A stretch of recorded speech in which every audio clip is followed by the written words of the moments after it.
What's up, everyone? Josh Armijo here. I hope everybody's doing good and well and stuff. I'm here today to do the first half of my official top 20 metal albums of 2012. Um, yeah, this has been an amazing year for extreme metal and extreme music. So many great albums from great bands and great artists. It has been incredibly difficult to decide and choose what albums I'm going to put in my list. I mean, last year was pretty much a breeze and very easy to decide.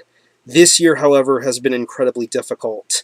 I obviously won't be including every single release that everyone expects me to, but honestly, this is a list that had to be done, and I'm finally glad to have gotten it down to a lock to the albums I wanted to talk about. So, before I get into the list, I just wanted to give out a few honorable mentions, and I'm going to be doing that with each half of the top 20 video. It's going to be done in two parts. So, just to make this real quick, the first honorable mention will go to Impiety's Ravage and Conquer. This is an amazing piece of black and death thrash from Singapore. This is one of the best bands to do this style justice, and it really excites me to know that next year they're going to come out with a new EP and a new full-length on Hell's Headbangers. It's going to be monumentally sick. I'm very much stoked for that. And the next honorable mention goes to Wrath Prayers, The Son of Moloch. This, to me, is the finest example of war metal to come out in 2012. Absolutely necro, lo-fi, just visceral, very destructive, very bestial, very nasty. This is a great, great debut. Very awesome Chilean war metal. Just such a great band, and I'm very much looking forward to their future. Now, before I get into this official top 20, let me just run down the particulars. This list is opinion, not fact. This is my list, not yours. And with that being said, let's get this list underway. Coming in at number 20, Pallbearer, Sorrow and Extinction. This album, to me, is definitely one of the purest examples of traditional doom metal to come out this year. And honestly, from the minute you put on Foreigner to the very end of the album with Given to the Grave, you are in for one of the most emotionally powerful listening experiences you'll come across as far as doom metal is concerned. I mean, such deep attention to detail, such deep Black Sabbath, almost Candlemas and St. Vitus worship involved in some of these songs. The riffs are just absolutely crushing. I mean, beneath some of the beauty that this album has lies some incredibly crushing doom. The riffs are amazing. The musical patterns are just absolutely awesome. The vocals are just absolutely stunning. I love Brett Campbell's vocals. He is an amazing singer, and he definitely shows how much of a great singer he can be on this record. Just the way he delivers the lyrics and the words, it's just very powerful and very moving stuff. So that's my number 20 album. Coming in at number 19, Derketa, In Death We Meet. This album has been long overdue, and after almost a few decades in waiting, this album finally is out, and it is pure prime example as to why Derketa are one of the most influential all-female death doom bands to ever exist in metal. I mean, with these 8 songs, you're going to get so much depth and power. Just amazing vocals, great crushing riffs, very much death metal and doom metal fused together to create something absolutely amazing. The vocals are great, the riffs are great, just a lot of old school vibes and mentalities. There's nothing overly flashy or fancy about the way this album is done. It is straight to the point, and that is what In Death We Meet does, and I applaud Derketa for making such an amazing piece of death doom in 2012. Coming in at number 18, Malignancy, Eugenics. Out of all of the great brutal death metal I've heard in 2012, this album from Malignancy definitely is the one that did it in for me. Because Malignancy have been around for a very long time, but over the years they've become a lot more brutal and a lot more technical with their craft. And Eugenics is just absolute further proof of that. Just the overall insanity with the music, just the creativity in the guitar riffs, the very fast drumming, switching from very mid-pace to very fast blast beats and double bass. Probably some of the best bass guitar work you'll hear on any brutal death metal release this year. Just the way the riffs are done, the creativity, it's just there, and that's what makes the bass so awesome about this album. The vocals are extremely guttural to even extremely high-pitched at times, but they hold your attention, and it's a very short record, but it breezes through just right. It is an awesome piece of brutal death metal, and definitely a great piece of work from New York death metal's finest. Coming in at number 17, Aura Noir, Out to Die. This is, in my opinion, one of 2012's most underrated releases. I've rarely heard anyone give this album a mention besides myself or others even talking about it. But to me, this is what Blackened Thrash is all about. It is absolutely fantastic. I just love the catchiness and the infectiousness that the music has. Great riffs, great drum work, almost Venom-like at times. The vocals are awesome. Some of these lyrics are just absolutely badass. This is the epitome of a badass black thrash record, and Aura Noir definitely do that with Out to Die. This is an awesome album, and if you're a fan of any of the bands that these guys have been in, like Immortal or Mayhem, definitely support Aura Noir. They are one of the masters of the black and thrash style, and they get the job done with Out to Die. This is a great album. Coming in at number 16, Father Befouled, Revulsion of Seraphic Grace. Now, 2012 seems to have been a really solid year for bands that really encompass the incantation style of death metal. I mean, there was another great album that came out earlier this year from a band called Ignivimus called Contra Genesis. And Father Befouled came out with a new album, and to me, they are my favorite band to do this style of death metal justice. You already know what it's going to sound like, but yet this band definitely does it properly. They do it justice. And this is probably the best thing that Father Befouled have done yet. I absolutely love the production on this album. I love the fact that you can hear things a lot more clearly when it comes to the production and when it comes to the music. The riffs are just absolutely crushing and heavy. The drums, the blast beats are there. The guttural vocals sound a lot more clearer and a lot more concise than in previous Father Befouled records. I absolutely love what's going on with this album. And definitely, it just gives you chills. This is the type of death metal record that to me gives you definite chills and will make you want to listen to it again. I love this band, and I'm very much looking forward to what's next from them. Coming in at number 15, Master, The New Elite. Now, this is an album that I almost completely forgot about until one day I decided to give this album another spin.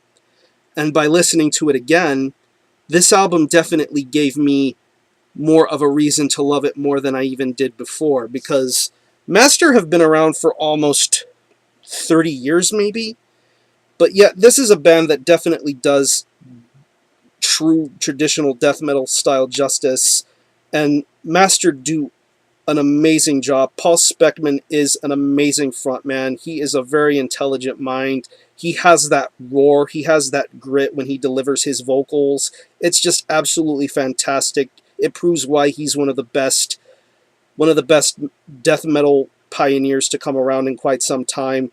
And the music is just tight-knit. It's very catchy, very quick-paced, very, very up-to-date, up-to-speed. It maintains the classic Master style that you best know and love, but yet there's a lot more grit and a lot more grind to it. I really enjoy The New Elite, and this is definitely probably one of the best albums of the current modern Master era, so to speak. Excuse me a second. Pick up a couple of albums here.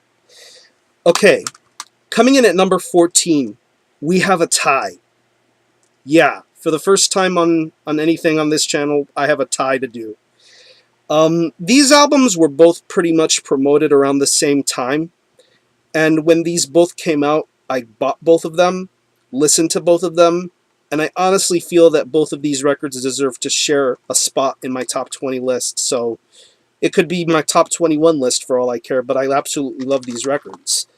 I'm talking about Maveth's Coils of the Black Earth and Desolate Shrines, The Sanctum of Human Darkness.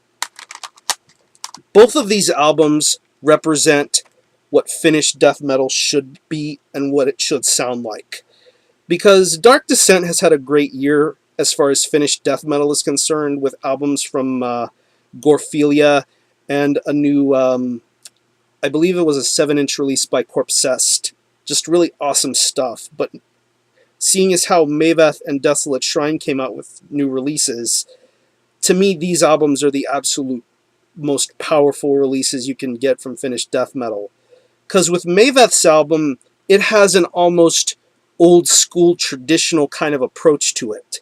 And with that old school traditional style, you're going to get some absolutely crushing, destructive, and chaotic music. I just love the song structures. I love the vocals. I love the riffs. They're just absolutely awesome.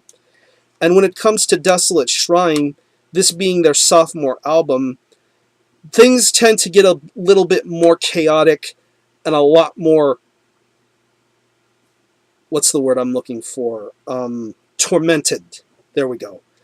This Desolate Shrine record is just absolutely tormented. It has a more darker approach when it comes to death metal, an almost doomy, monolithic type of approach to it.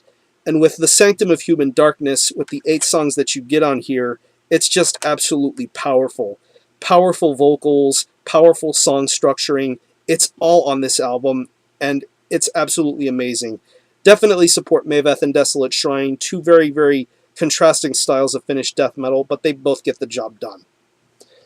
Coming in at number 13, Secrets of the Moon, 7 Bells. This is an album that came out earlier in the year, but the more I listen to it, the more I appreciate what this band has done for German black metal and for the black metal genre as a whole. Just absolutely methodical, chaotic, frantic, but yet it delivers a style of black metal that's just very, very beautiful and very, very powerful to listen to.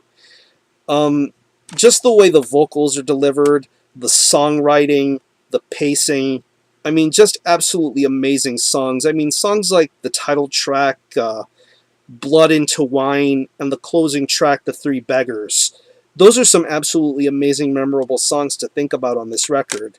And if you're a fan of occult black metal or any kind of black metal that dares to be a little bit more crazy, Secrets of the Moon is definitely one of those bands to support and check out. So check out Secrets of the Moon. Coming in at number 12, Pseudogod, Deathwound Catechesis. Out of every crazy, awesome, amazing release that Hell's Headbangers has put out this year, Pseudogod's debut album is definitely my favorite one of the bunch, because it's just so volcanic, so amazing, the kind of death metal that you'll get with this record. I mean, blackened death metal, if you want to refer to it as that. I mean, just the guitar riffs, the speed of the drums, just the haunting, booming delivery of the vocals. I mean, Azazel has probably one of the best solos I've heard on any metal release this year. I mean, it's sort of faithful to the original version of that song, but the newer version is just really solid. And not to mention, some of the artwork and designs on this record is just absolutely amazing. If you own it on vinyl as well, you'll definitely appreciate the detail that goes into the artwork and all that other great stuff. But this is some awesome Russian black and death metal. Definitely a band to give your time and attention to and support. Pseudogod are awesome. And coming in at number 11, Anhedonist, Netherwords. This album is only 4 tracks long, but within the 4 tracks and 40 plus minutes of this album, you're going to get some incredibly deep, thought-provoking, and just straight plain out ball-crushing death metal with doom metal influences and so many other great influences thrown in there. I mean, the song Estrangement is 11 minutes long, but it really is one of the few songs of 2012 that really spoke to me and grabbed me by the throat and never let me go. Just an absolutely beautiful song, very melancholy riffs, amazing drum work, haunting vocals. That song is definitely my favorite song of this year by far. It is beautiful, it is masterful, but beneath the melancholy emotional music that's being made here, like I said, there is just some crushing death metal going on with this record, very much inspired by bands like Incantation, Evoken, Hooded Menace. Just some awesome music going on here. Very amazing, amazing debut album, and Hedonist are absolutely amazing. A band you should definitely love and show your support to. So that's the first half of my list. I will have part 2 up really soon. So thanks a lot for watching. Thanks for checking out my channel, and until the next time, Miho out.